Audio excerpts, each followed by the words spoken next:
Seated.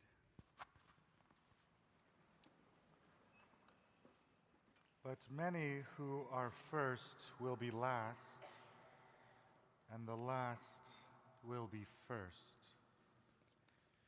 In the late spring of 2002, the Associated Press reported that the American television personality, the writer, puppeteer, and Presbyterian minister Fred Rogers, the well-known host of Mr. Rogers' Neighborhood, had been chosen as the commencement speaker that year at Dartmouth College in New Hampshire.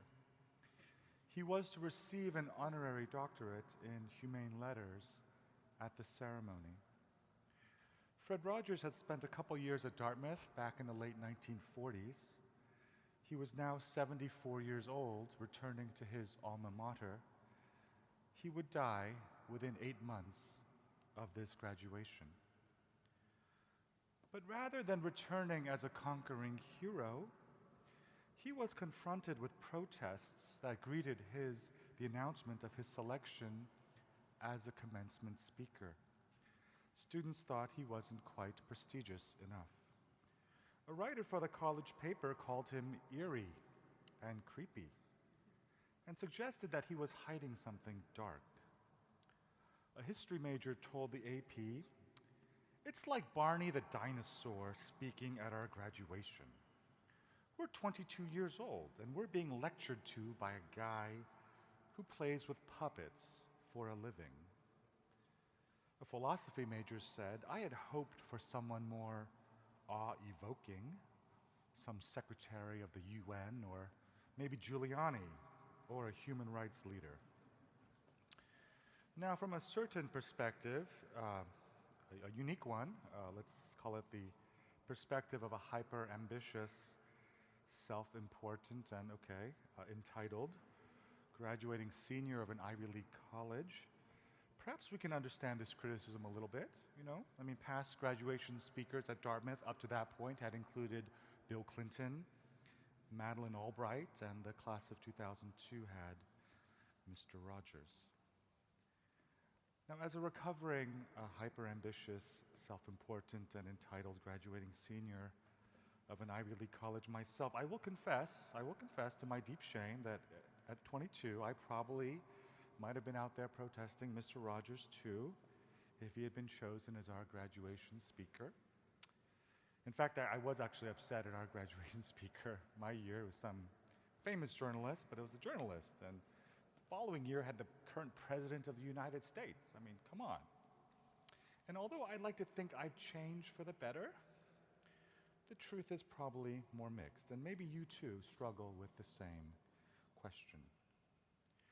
How do we tame our ambition, our competitive desire to win, our need to be first, or our need for achievement and status that even shows up in who is chosen at our graduation speaker? Jesus tells us that many who are first will be last and the last will be first, but is there any way to really make that lesson stick inside us? There is a very suggestive clue in today's gospel passage from Mark. Right before Jesus has this sentence about the last being first, he says that if you leave your home, or your siblings, or your parents, or your children, or your fields, for his sake, or for the sake of the gospel, then you will receive 100-fold return. But did you notice a relationship that was missing in that list? There was no mention of a spouse. A spouse apparently is not someone you're supposed to leave for the sake of Jesus.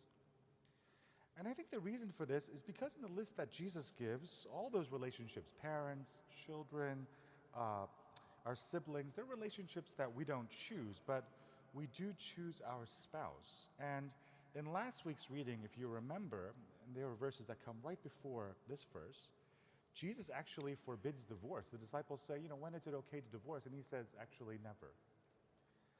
And as our prayer book liturgy translates the verse, Jesus says, this famous verse, "Those whom God has joined together, let no one put asunder.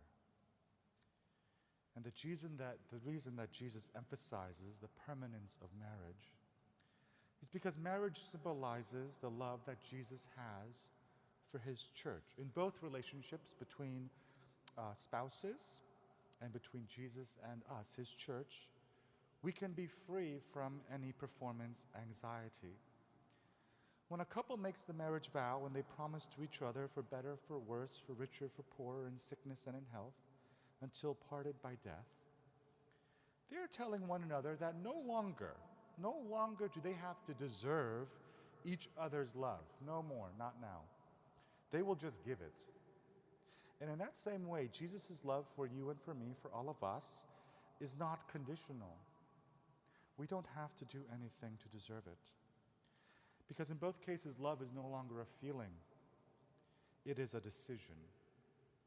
And practicing unconditional love is, of course, not limited to married couples. We can practice with other people in our lives.